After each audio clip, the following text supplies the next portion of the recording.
Hi, it's Melissa from All the Book Love, joining you to talk to you about a book I just recently finished with my 72-hour book challenge. It Wasn't Always Like This by Preble. It Wasn't Always Like This is a YA mystery/fantasy book. It tells the story of Emma O'Neill.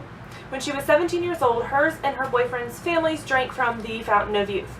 They didn't realize at first, thinking they were just drinking a medicinal tea to help prevent polio, which was rampant at the time in 1916. However, it quickly becomes obvious that something is different about the O'Neills and the Ryans, and it's not only obvious to them, it's obvious to the outside world. So an evangelistic church, the Church of Light, becomes suspicious and starts hunting down their families.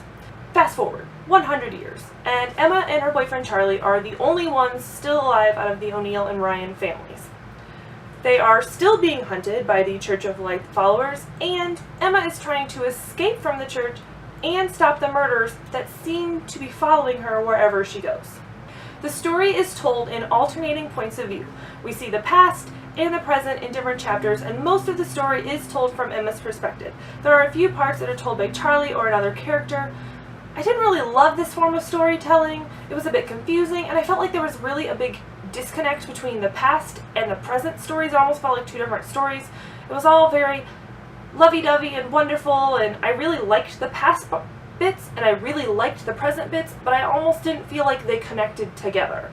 I would have almost preferred a chronological story where you told us all the past bits, gave us a little bit of information as we're going, and then jumped into the present. I felt like there was just too much missing from the middle of her story. Charlie is mentioned in the story as Emma's boyfriend, and they're very lovey-dovey in the past, but then they have to separate for some reason, and it's not as much of a romance or a high-speed love story as is told to us on the back of the book, so I didn't get as much of the romance vibe from this story as I did like a mystery fantasy vibe. On that note, I really did enjoy the mystery part of this story.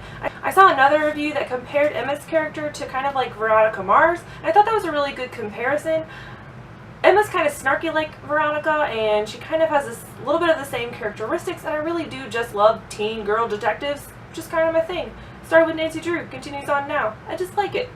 And I really liked Emma's character and how she was detectiving. I kind of wish we could see more of that. Would have been solved with a little bit more of that middle part of the story I was talking about earlier. But overall, I did really like this book, and I would give it 4 stars. So, recommendations. I would recommend this book to high school students, possibly mature 7th or 8th grade students depending on the kid.